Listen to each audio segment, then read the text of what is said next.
श्री गुरु चरण सरोज रज निज मन मुकुर सुधार।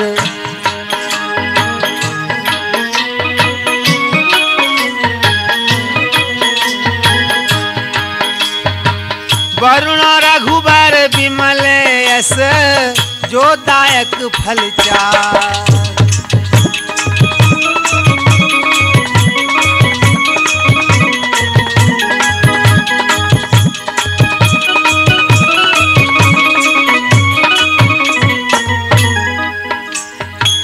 बुद्धहीन तनु जान के सुमिरो पवन कुमार। बल बुद्धि विद्या देहु मोहि हरऊ कलेश विकार।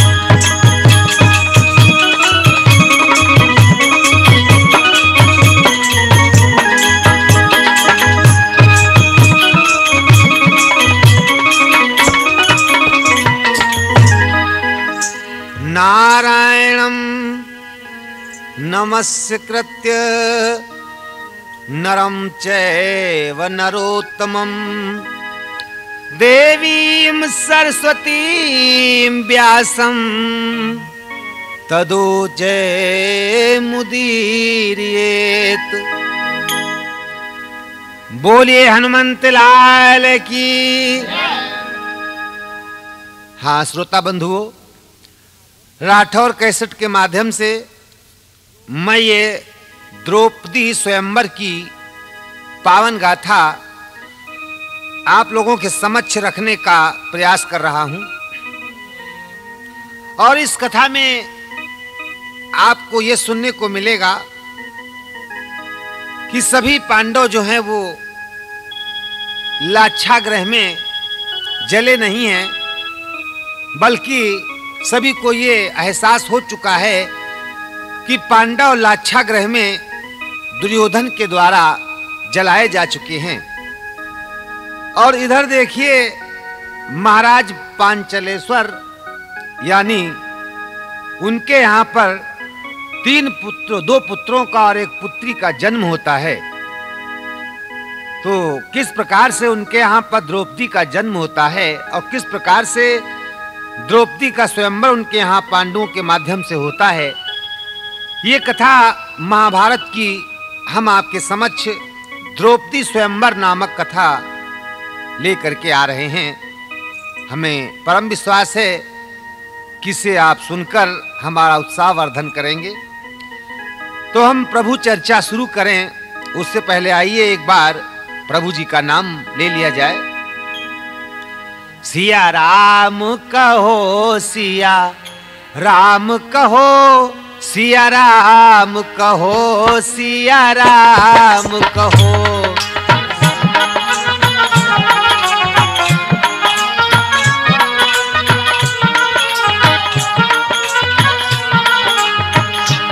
सिया राम कहो, सिया राम कहो।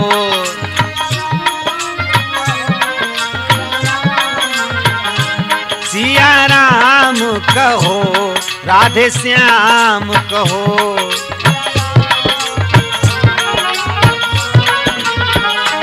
सिया राम कहो, राधे श्याम कहो।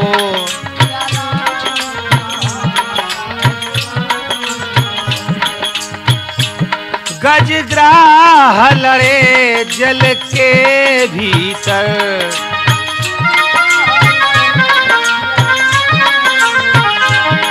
गज ने सुमिरा था मुरलीधर।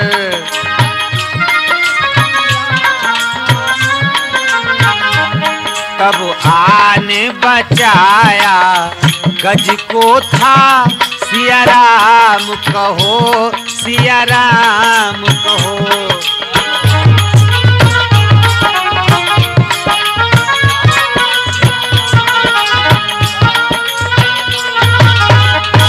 सिया राम कहो, सिया राम कहो।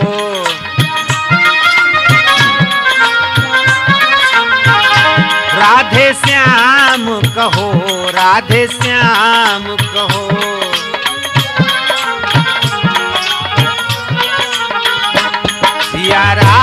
राम कहो, सिया राम कहो, सिया राम, सिया राम कहो, सिया राम कहो।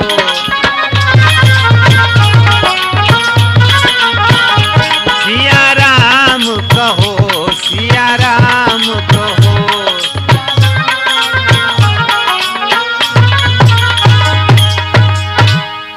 महाराज द्रुपद का महल जो है सज्जनों, आज बड़ा सुंदर लग रहा है और महाराज द्रुपद का जीवन बड़े आनंद पूर्वक कटने लगा। क्यों क्यों कटने लगा? आज महाराज द्रुपद के यहां पर 2 पुत्रों का जन्म हो चुका है और 1 पुत्री का, यानी पंचाल देश के वीरों का उत्साह आज बढ़ा हुआ है।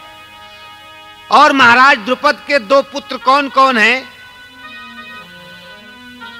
सबसे बड़े पुत्र हैं धृष्टद्युम्न, जो कि धनुर्विद्या में परिपूर्ण हैं और इन्होंने अपने पराक्रम के आगे बड़े-बड़े वीरों का मद जो है वो चूर्ण कर दिया है और अर्जुन और कर्ण के समान इन्होंने महारथी की पदवी भी प्राप्त की है।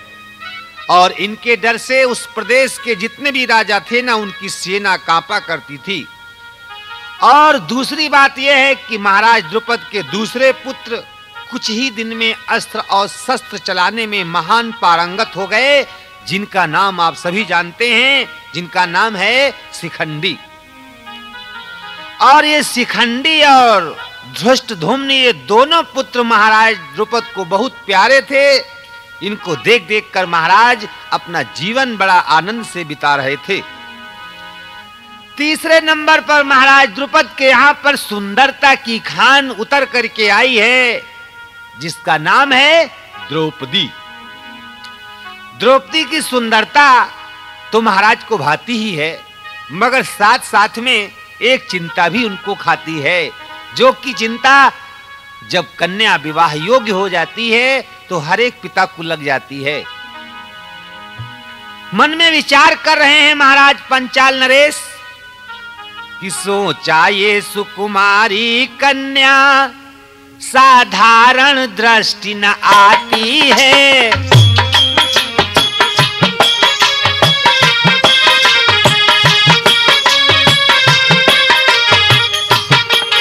हाँ, ये महान आत्मा कोई इसकी आकृति बताती है।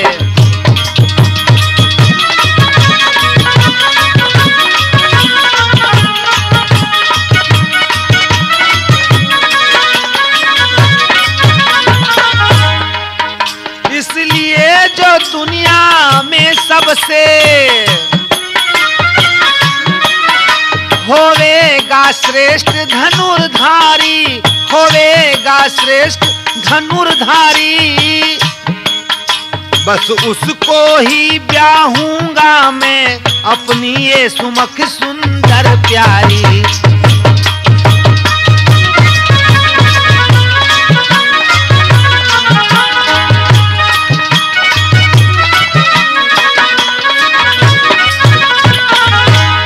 विचार करते हैं पंचाल नरेश कि हमारी एक कन्या बड़ी ही सुंदर है, सुंदरता की खान है, कोई महान आत्मा है, तो मैं इसकी शादी भी अगर करूंगा तो संसार में जो सबसे बड़ा धनुष विद्या को जानने वाला होगा, जो सबसे ज्यादा धनुर्विद्या में पारंगत होगा, मैं उसके साथ में अपनी कन्या का विवाह करूंगा। मगर अफसोस संसार में क्या बताऊं, दुर्योधन के दुष्कर्म से बेचारे पांडव लाक्षागृह में जल चुके हैं। काश कहीं संसार में आज अगर अर्जुन जीवित होता तो मैं अपनी पुत्री की सगाई या अपनी पुत्री का विवाह संसार के धनुर्धारी से, अर्जुन से करता। मगर क्या करूं, इस देश में पता नहीं क्या बात है, जो सच्चे वीर होते हैं वो नहीं रह जाते।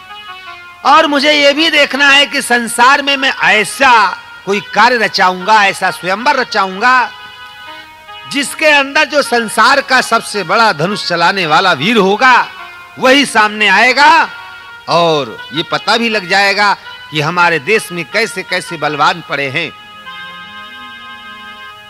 कवि महोदय कह रहे हैं क्या कि नहीं है देश भारत सम कोई दुनिया में बलवानी, कोई दुनिया में बलवानी।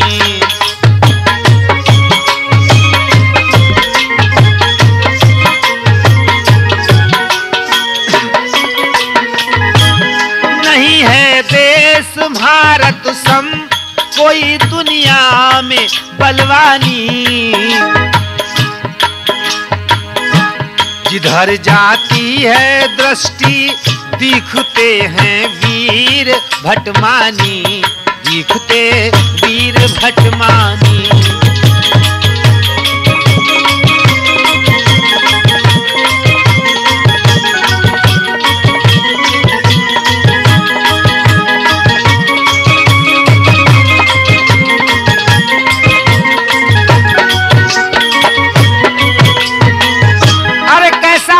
भारत देश जगत के मुल्क जितने हैं सभी गुण इसके गाते हैं।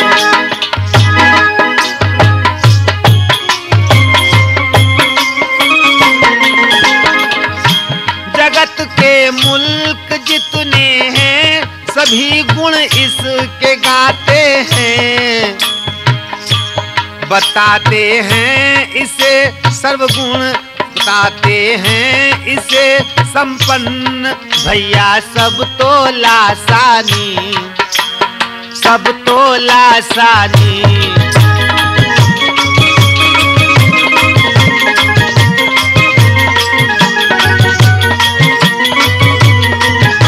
नहीं है देश भारत सम कोई दुनिया में बलवानी, कोई दुनिया में बलवानी।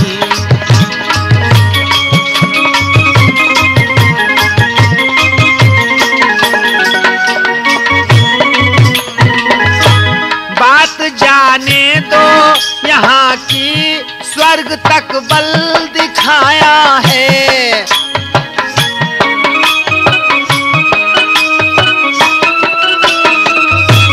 बात जाने दो यहाँ की स्वर्ग तक बल दिखाया है। इसी से करते हैं आदर सकल सुर ज्ञान गुण खानी, सकल गुण ज्ञान गुण खानी।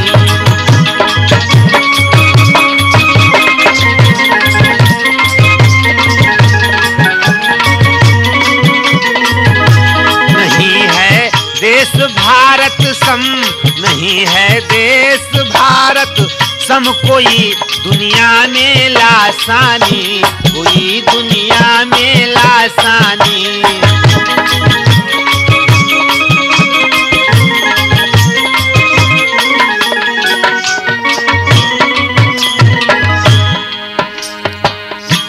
भगत बल में ही इसको श्रेष्ठा है मूर्खता होगी।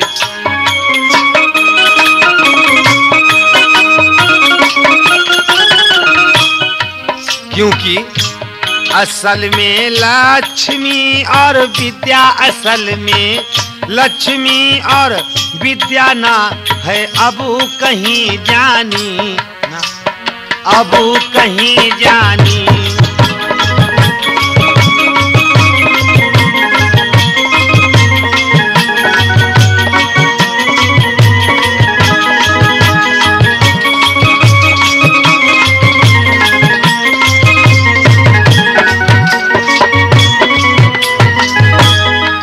विचार करके महाराज पांचाल नरेश मन में विचार करते हैं कि हम अपनी बेटी का स्वयंवर रचाएंगे और देखेंगे उस स्वयंवर में संसार में सबसे बड़ा वीर कौन है जो हमारी कन्या द्रौपदी को वरण करता है। अस्तु स्वयंवर पुत्रिका करूं बुला रणधीर, देखूं तो है कौन सा सबसे बढ़कर वीर। करिए विचार महाराजा ने एक शिल्पकार को बुलवाया।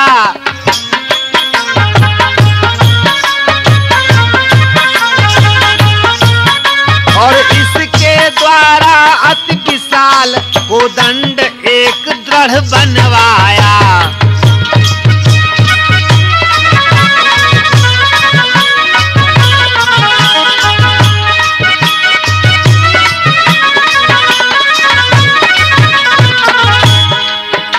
तैयार एक घिरनी करके फिर उसके अधर में लटकाई और उससे कुछ ऊंचाई पर तो एक मीन को टंगवाई।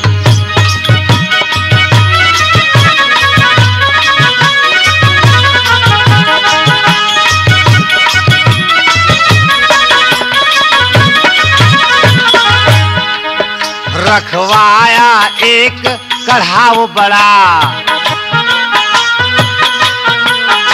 इसके बिल्कुल नीचे भू पर परिपूर्ण तेल से कर कर के बस ठाना भूप ने हर्षा कर।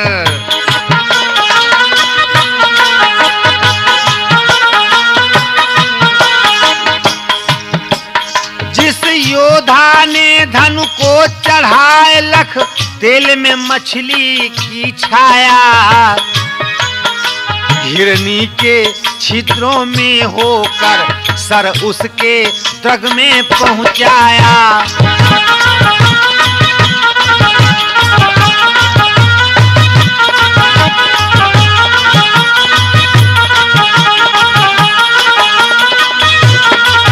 बस वही भाग्यशाली मनुष्य त्रिभुवन विजयी कहलाएगा। ममसुता द्रौपदी को वाही पत्नी स्वरूप में पाएगा।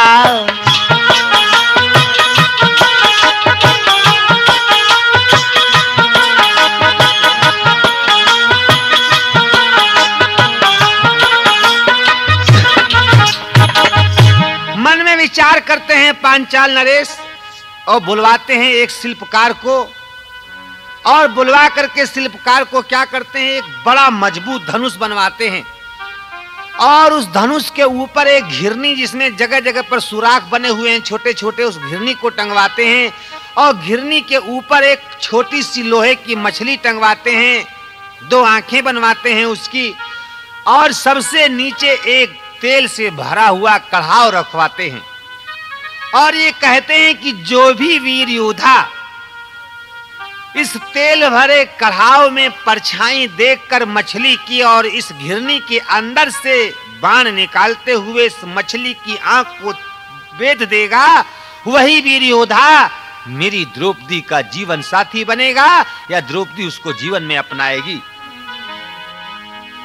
ये सब व्यवस्था करके देश और विदेश में ये निमंत्रण भेज दिए गए कि महाराज पांचाल नरेश की कन्या द्रौपदी का स्वयंवर होने जा रहा है। जो भी वीर योद्धा आएगा अपनी ताकत दिखाएगा, वही द्रौपदी के साथ में विवाह रचाएगा। ये प्रण पांचाल देश का पहुंचा देश विदेश।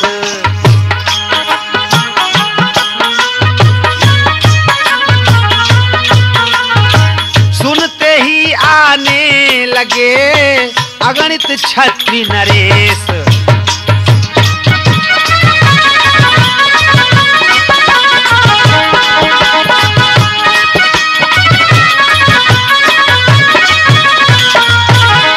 आज बंधुओं एक एक करके राजा महाराजा जो हैं वो एकत्र होने लगे। कहां? पांचाल देश के अंदर। दुर्योधन और दुर्योधन के सारे भाई बलवान कर्ण पंचाल देश के यहाँ पर सज धज करके आ जाते हैं। आनंद कंद यशोदानंद भगवान श्री कृष्णचंद्र जी महाराज अपने भाई बलराम जी के साथ व अन्य यादवों के साथ इस सभा में आ जाते हैं।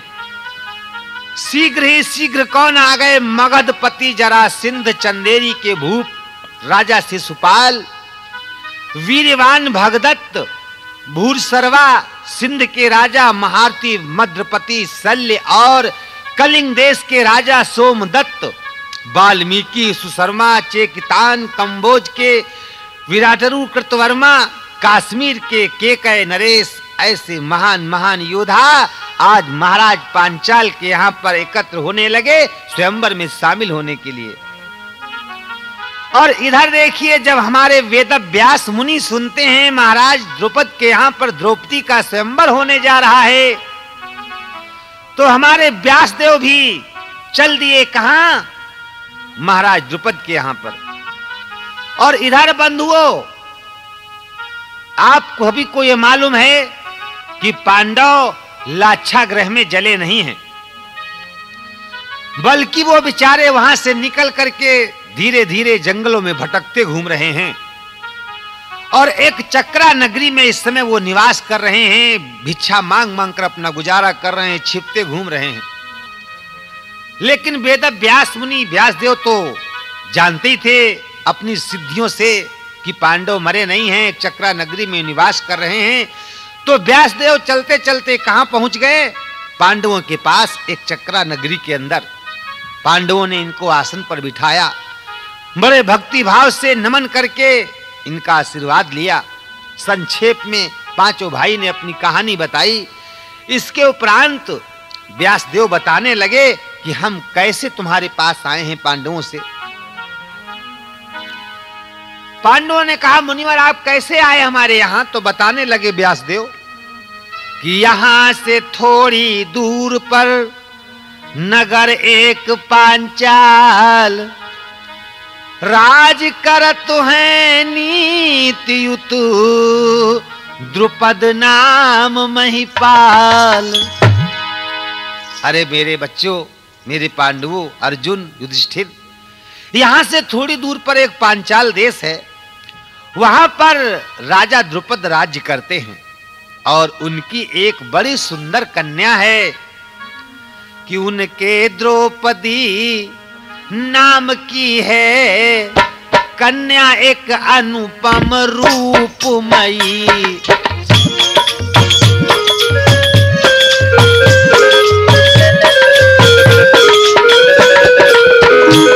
अवतार है सचमुच देवी का और यज्ञ कुंड से प्रकट हुई।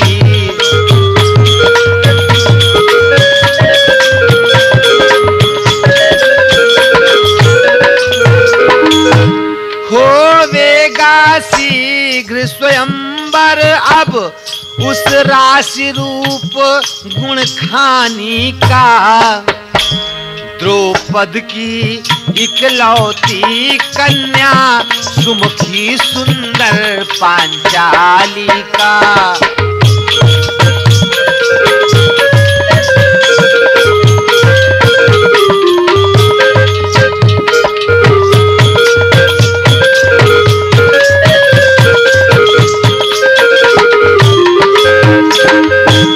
अस्तु अब चलो वहां पर तुम, उत्सव को लखमन पहलाना, बस यही काम था इसीलिए इस तरफ हुआ मेरा आना।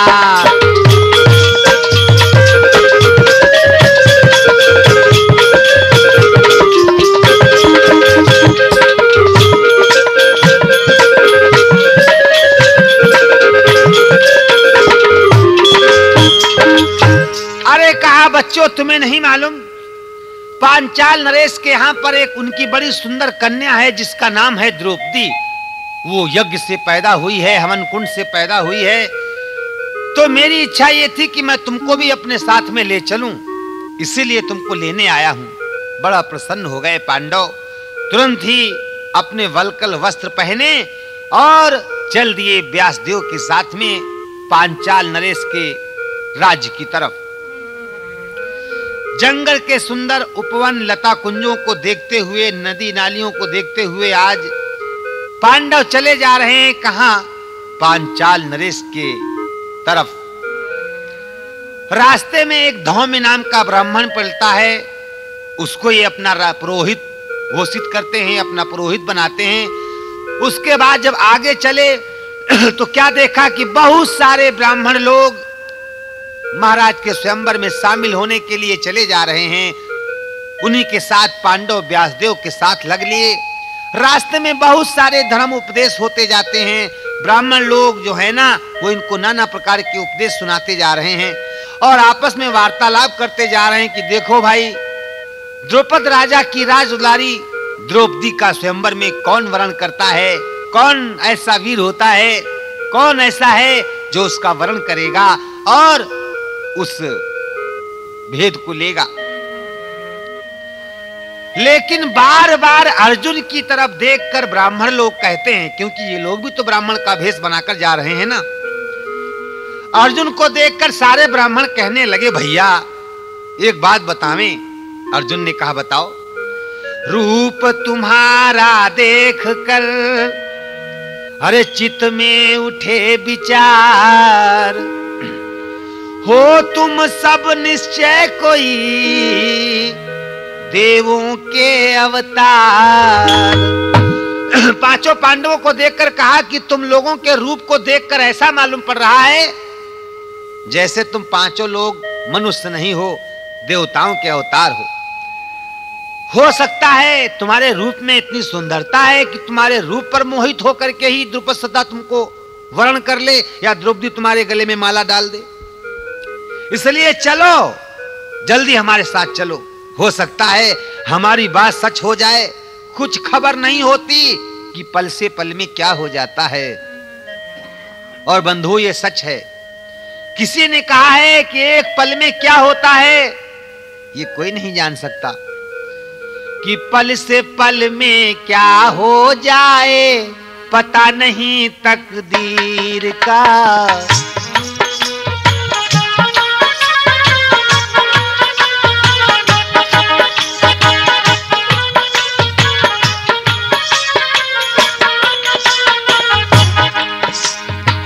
पल से पल में क्या हो जाए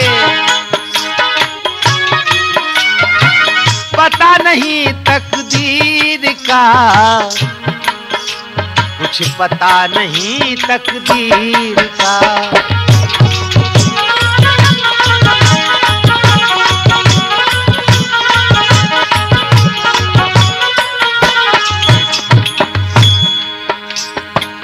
राजा तो एक हरिश्चंद्र थे, राजा तो एक हरिश्चंद्र थे, सच के कारण काशी में बिके थे।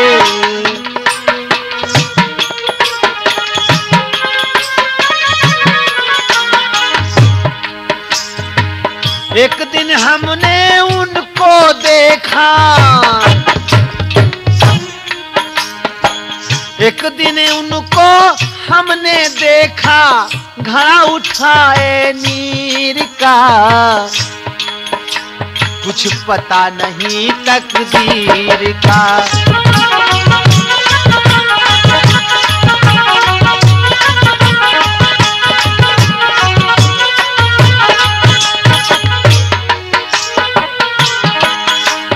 और बंधुओं, राजा दशरथ के 4 पुत्र थे। भैया राम शरण और अभिलाष भैया हमारी बात ध्यान देकर सुने। राजा दशरथ के 4 पुत्र थे, राम लखन सिंह वन को गए थे।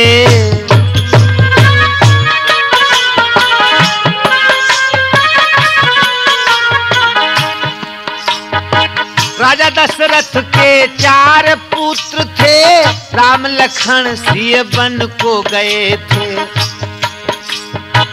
एक दिन हमने उनको देखा,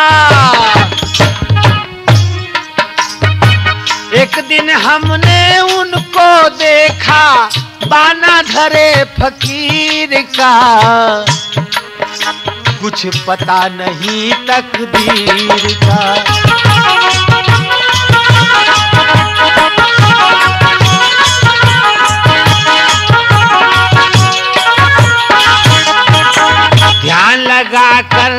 सुनो सज्जनों बात नहीं ये झूठी, ध्यान लगा कर सुनो सज्जनों बात नहीं ये झूठी। राजा नल पर समय पड़ा तो हार निकल गई खूंटी। पल में क्या हो जाए मालूम नहीं शरीर का, कोई पता नहीं तकदीर का, कोई पता नहीं तकदीर का।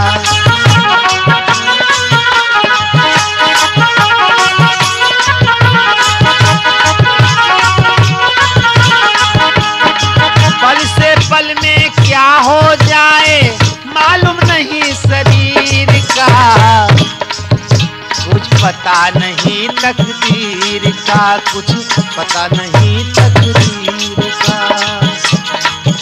ये कहते कहते बंधुओं सारे ब्राह्मण लोग पांडवों के समेत कहां आ गए?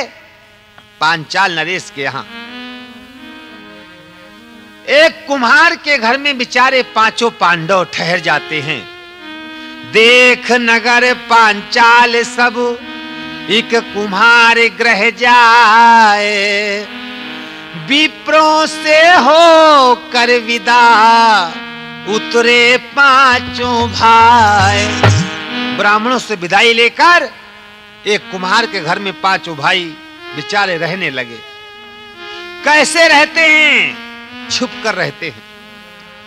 इस जगह पे सब आनंद सहित रहकर तो दिन ये बिताते हैं।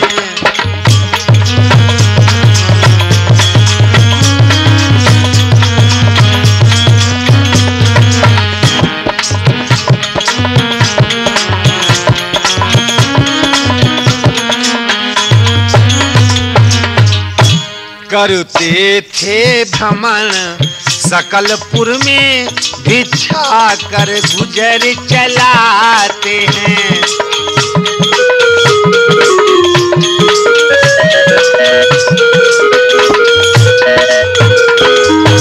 इस तरह कई दिन बीत गए, तब दिवस स्वयंवर का आया।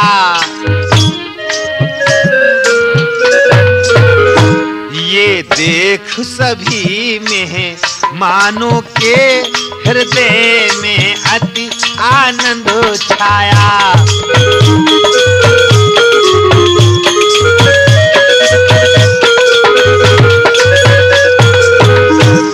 आज इस प्रकार से बेचारे अपना दिन बसर करने लगे, अपना समय बिताने लगे। धीरे धीरे करते हुए बंधुओं आज वो दिन भी आ गया जबकि स्वयंवर होना है। महाराज पांचाल नरेश की सभा जो है बड़ी ही सुंदर विराजमान है, बड़ा सुंदर मंडप बना हुआ है। पांचों पांडव जो हैं वहां पर आज भेष बदलकर ब्राह्मण का पहुंच जाते हैं महाराज द्रुपद की सभा के अंदर। आज बड़े बड़े राजा महाराजा वहां पर विराजमान हैं। देखा कि मंडप की शोभा जो है बड़ी सुंदर दिखाई पड़ रही है। नारियां जो हैं वो सुंदर मंगल गायन कर रही हैं। विप्र भेष में पांचों पांडव वहां पर विराजमान हैं। मंडप के दरमियान है वो तो असली बात, जिसको करने के लिए आए हैं नरनाथ। तेल से भरा हुआ कढ़ाव रखा हुआ है, जिसके समीप एक धनुष रखा हुआ है, मजबूती से एक खंबा गड़ा हुआ है। उस खंबे के ऊपर एक चरखी नाच रही है और चरखी के ऊपर जो है एक मछली टंगी हुई है। चरखी जो है वो बार बार मछली के नीचे जो है वो चक्कर काटती जाती है। आज दूत उठकर खड़ा होता है, कहता है, ऐ मेरे देश देश के आए हुए राजाओं महाराजाओं, अरे एक बार इस द्रौपदी की तरफ देखो और एक बार इस महाराज की प्रतिज्ञा रूपी कढ़ाव की तरफ देखो। इस कढ़ाई के अंदर नीचे शकल देखते हुए मछली की जो भी वीर योद्धा इस चरखी के अंदर से बाण चलाकर इस मछली की आंख को भेद देगा, वही द्रौपदी को अपनाएगा या द्रौपदी की माला उसी वीर योद्धा के गले में पड़ेगी। इसलिए वीरों अब आगे बढ़ो, अपनी अपनी शक्ति दिखाओ, अपनी अपनी ताकत दिखाओ और द्रौपदी का वरण करो। क्योंकि शायद आप लोगों को नहीं मालूम, सोना जब ही असली माना जाता है जब उसे कसौटी पर कसा जाता है। इसलिए ये अब तुम्हारी कसौटी का समय आ गया है वीरों, क्योंकि सोना उत्तम है वही जो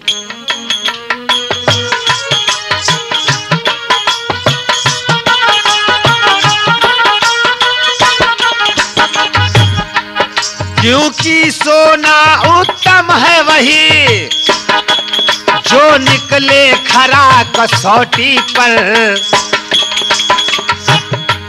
और शस्त्र वही होता है श्रेष्ठ जो चमके रिपु की चोटी पर।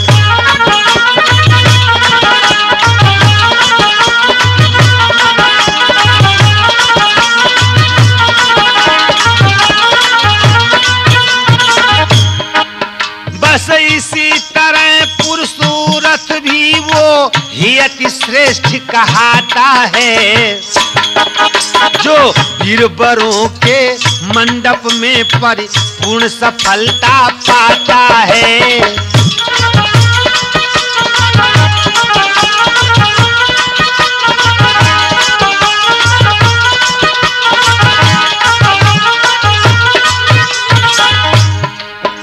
इम्तिहान है कौमी ताकत का, अवसर है आर्य परीक्षा का।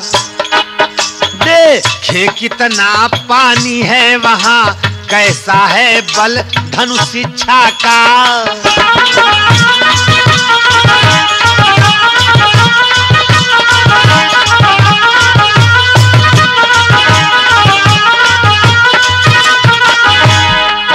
निज वंश की मान प्रतिष्ठा की शानो शौकत न गमा देना, कुल का गौरव रखने के लिए अपना कुल जोर लगा देना।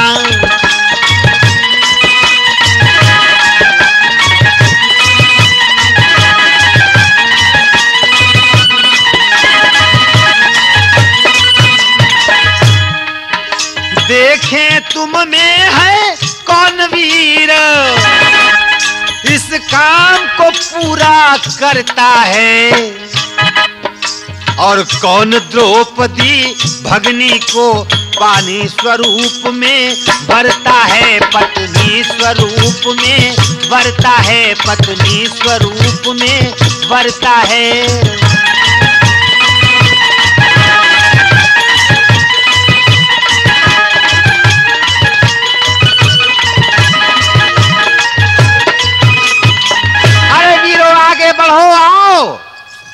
और अपनी अपनी ताकत को दिखाओ।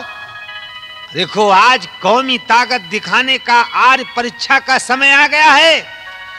हमको ये देखना है कि संसार में धनुर्विद्या में सबसे बड़ा पारंगत कौन है। इसलिए आगे बढ़ो, अपनी कौमी ताकत दिखाओ, परीक्षा दो और देखो अपनी मान प्रतिष्ठा न गमा देना, कहीं अपनी शान और शौकत न गमा देना। अब क्या इतनी बात सुनकर भैया जो भी महारथी देखो वो यही सोच कर जाता है कि हम आगे गए और हमने मछली की आंख भेदी और द्रौपदी को हमने अपनाया। मगर बाण चलाना तो बहुत दूर की बात है, उस धनुष को उठाना ही भारी पड़ रहा है। कोई धनुष को ही नहीं उठा पा रहा है। सब वीर मस्त हाथी के समान जाते हैं, मगर सभी का घमंड चूर हो जाता है, धनुष को उठा नहीं पाते हैं। दो पल के लिए जब सारे वीर एक एक करके हार गए, तब आज महारथी कर्ण उठते हैं। कर्ण धनुष को उठाने के लिए, मछली की आंख भेदन करने के लिए कर्ण पहुंचते हैं। धनुष को उठा लिया, धनुष को उठाकर उस पर बाण चढ़ा दिया कर्ण ने, और मछली की आंख को बस भेदना ही चाहते हैं। कढ़ाव के अंदर देखकर लेकिन तभी कृष्णा यानी द्रौपदी कस के जोर से आवाज लगाती है। कौन सी आवाज? अस्तु करण यदि कर सकें। आज द्रौपदी कहती है, भाई प्रजाजनों, एक बात आप लोग मेरी ध्यान दे करके सुन लें। इतने में कृष्णा बोल उठी, इससे नहीं ब्याह करूंगी मैं। ये सूत पुत्र है, छत्री नहीं, इसलिए न करूं बरूंगी मैं।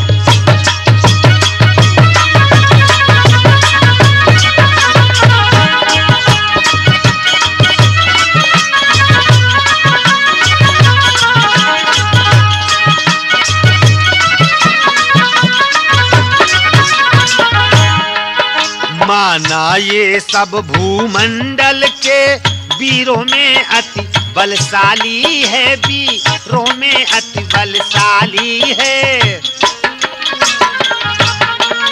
लेकिन है सुमन ढाक का ये खुशबू से बिल्कुल खाली है।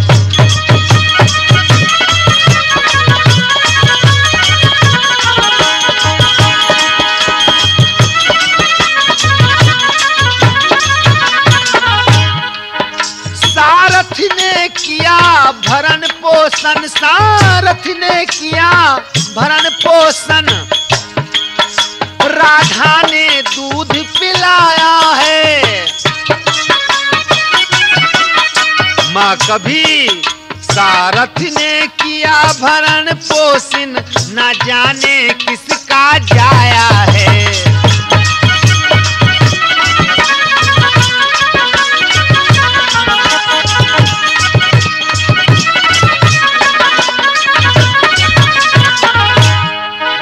कहने लगी, सुनो अरे सभा वाले सुनो, ये सूत पुत्र है, छत्री है, छत्री इसलिए छत्री नहीं है, ये सूत पुत्र है इसलिए। सभा वालों सुनो, कर्ण ने अगर भेदन भी कर दिया इस मछली को, तब भी मैं इसको स्वीकार नहीं करूंगी, क्योंकि सारथी ने इसका भरण पोषण किया है और राधा ने इसको दूध पिलाया है। ये भी तो नहीं पता है कि ये किसकी औलाद है, किसका जाया हुआ है। इसलिए सुन लो सभा वालों, इस सूत पुत्र के साथ मैं अपना जीवन नहीं गुजार सकती, मैं इसको अपना पति नहीं मान सकती।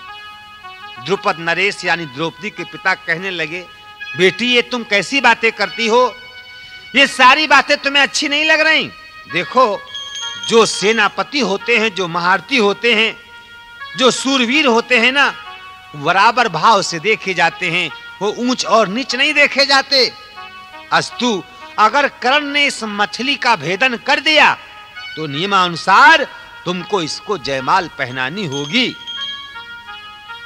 जब ये शब्द कहा तो बेचारी द्रौपदी को सकचा गई, लेकिन कर्ण ने क्या किया, अपना बाण उतार दिया, एक दृष्टि सूरज पर डाली और जमीन पर धनुष को पटक करके वहां से चल दिया।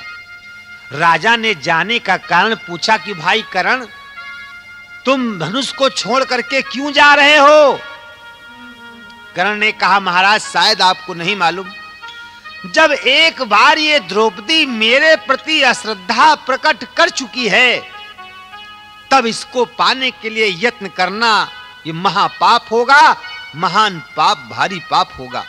जब द्रौपदी मेरे प्रति एक बार, जो है मेरे जीवन साथी पत्नी बनने वाली है, मेरी जीवन संगनी बनने वाली है, जब वो मेरे प्रति एक बार अश्रद्धा प्रकट कर चुकी है, और पति पत्नी का जीवन तो श्रद्धा और विश्वास के ऊपर ही निर्भर है ना।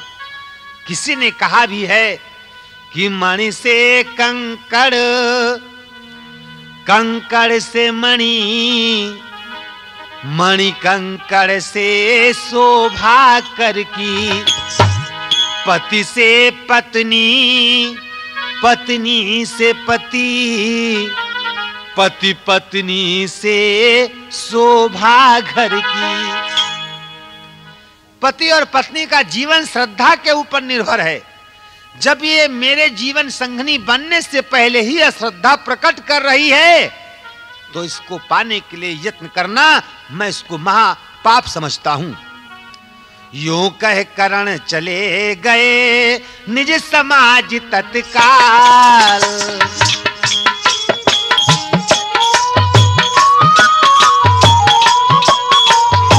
लगे लगाने जोर तबो बाकी के भूपाल।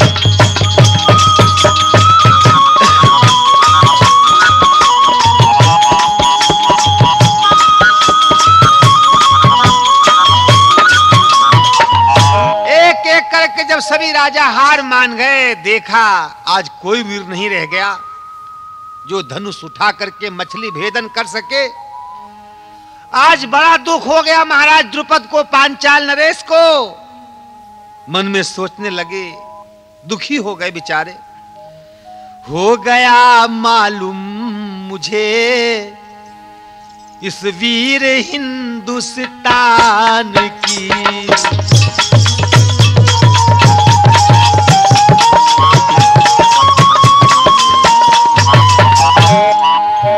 हो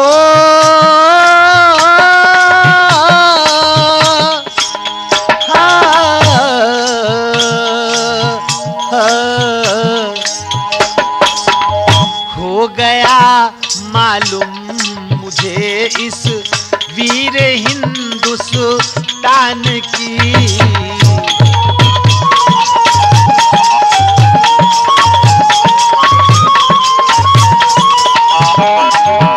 मिट गई विद्या सभी एक दम धनुष और बाण की।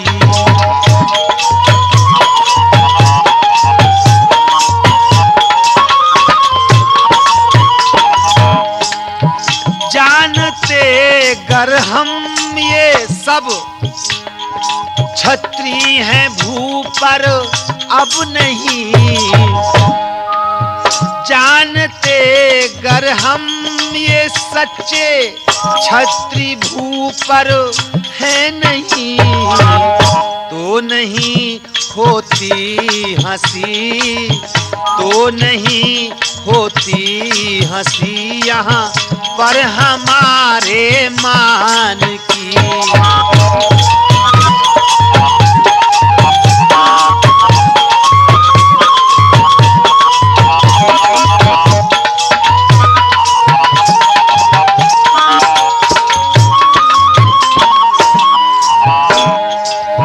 दिखते भूपा तुम्हारी, दिखते भूपा तुम्हारी ऊपरी ही ठाट सब। असलियत में नस गई, असलियत में नस गई सब बात कुल अभिमान की।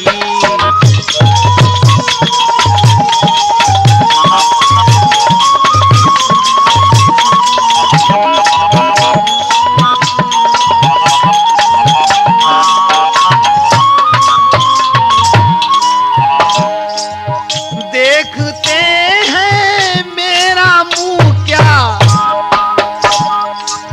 घर सिधाओ शीघ्र ही।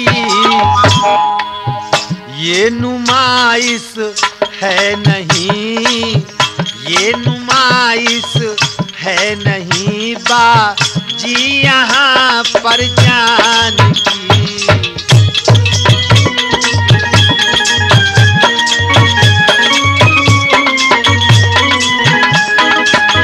हो गया मालूम मुझे इस वीर हिंदुस्तान की।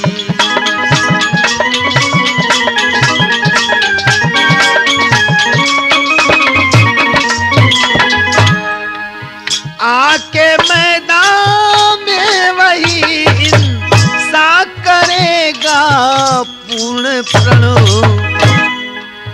जिसको परवाह होएगी, जिसको परवाह होएगी निज वीरता और शान की।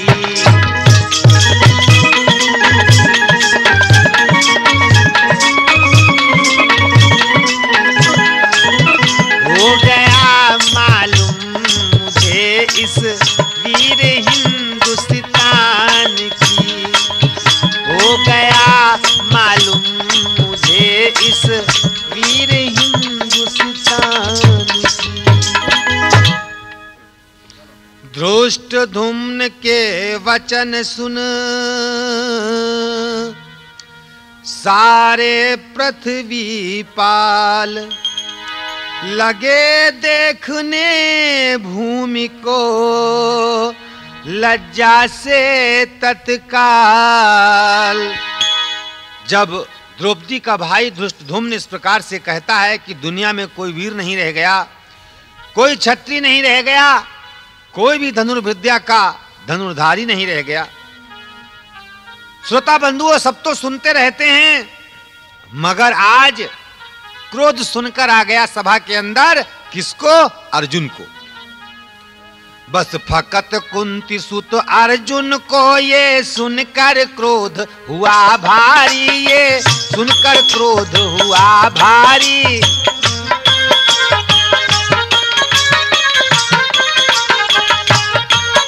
भुजदंड शीघ्र ही फड़क उठे, आंखों ने लाल रंगत धारी।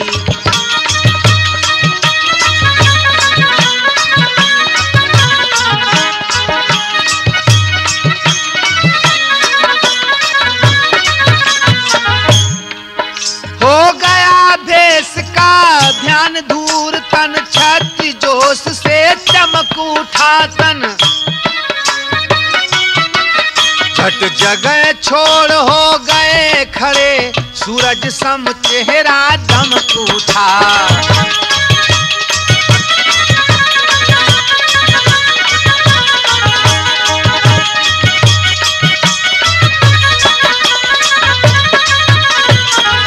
और बोले धृष्टद्युम्न से क्यों भारत को हीन बताता है, भारत को हीन बताता है। ये हाथ सभी जिन कौशल से तेरा संदेह मिटाता है।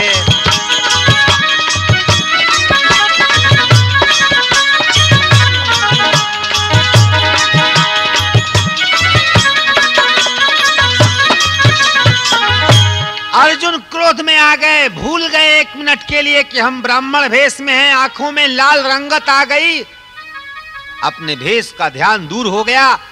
तन में छत्री का जोश पाकर के चमक और दमक के साथ में खड़े हो गए और कहने लगे, धृष्टद्युम्न तेरी ये हिम्मत कैसे हुई कि तू भारत को वीरों से हीन बताता है?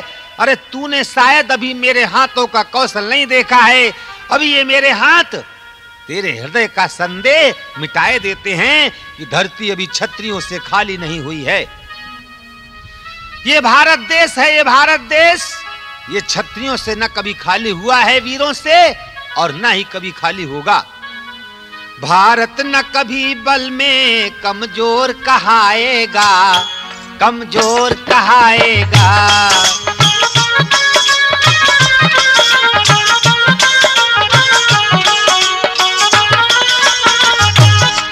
भारत ना कभी बल में कमजोर कहाएगा, भारत ना कभी बल में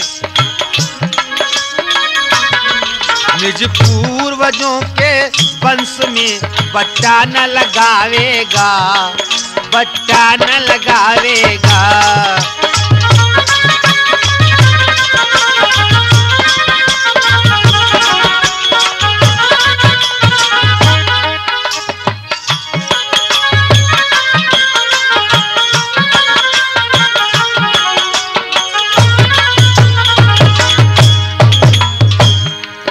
जब तक जहां में रोशन होवे ये चांद सूरज, जब तक जहां में रोशन होवेंगे चांद सूरज, पुरुषार्थी रहेगा नहीं शान गमाएगा, नहीं शान गमाएगा।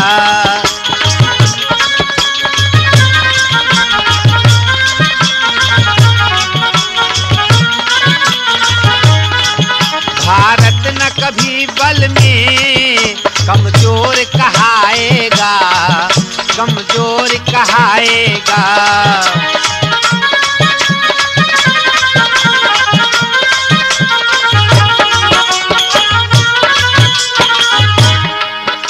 वीरों की मूर्खतावश अपनी जबां से अनुचित,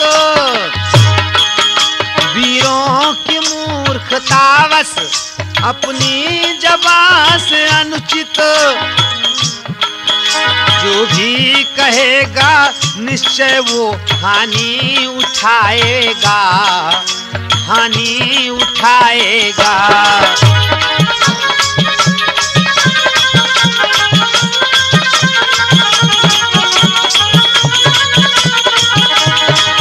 भारत न कभी बल में कमजोर कहावेगा, कमजोर कहावेगा।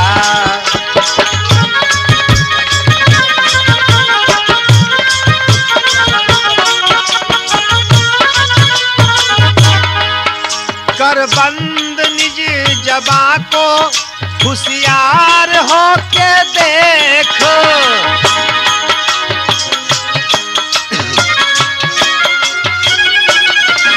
कर बंद निज जबां को होशियार हो के देख, ये कर अभी तुम्हारा संदेह मिटाएगा, संदेह मिटाएगा।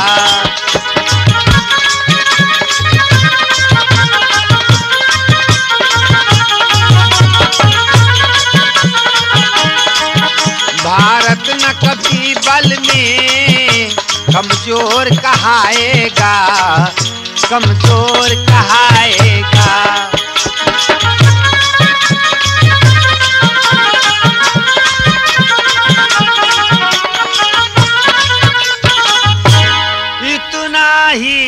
कह कर चले आतुर हो बलवान, कोलाहल सा छा गया विप्रों के दरमियान। आज इतना कह कर के अर्जुन भैया चल देते हैं कहां? स्वयंवर की तरफ। आज ये देख कर के जितने भी ब्राह्मण वहां पर बैठे हुए थे, सब में आपस में मारे शोरगुल छाने लगा। कुछ तो खुशी होकर के आशीर्वाद दे रहे हैं अर्जुन को ब्राह्मण समझकर, और कुछ जो है आज मन में संकुचित होकर के आपस में वाद विवाद कर रहे हैं। क्या? ब्राह्मण आपस में वार्तालाप करने लगे कि हे भाई बड़ा अचंभा है, इस ब्राह्मण को क्या खपत हुआ।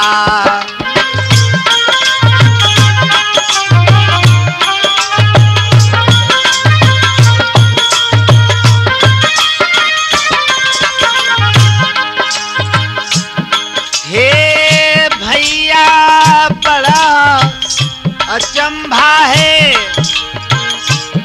इस ब्राह्मण को क्या खपत हुआ। ऐसा क्या जोश उठा दिल में जो कि इससे नहीं जब्त हुआ।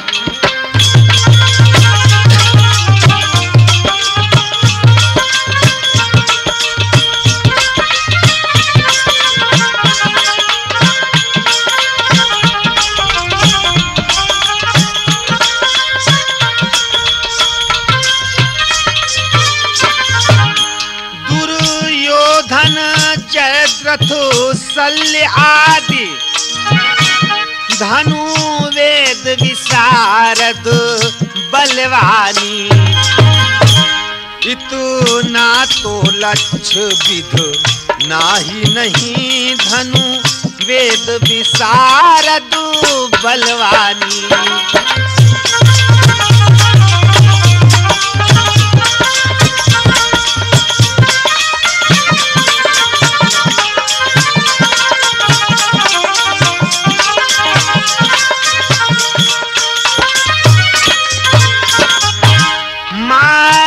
हमको ये होता है, ये व्यर्थ गर्व में भूला है, या कृष्णा की सुन डरता लख पाने की चाह में फूला है।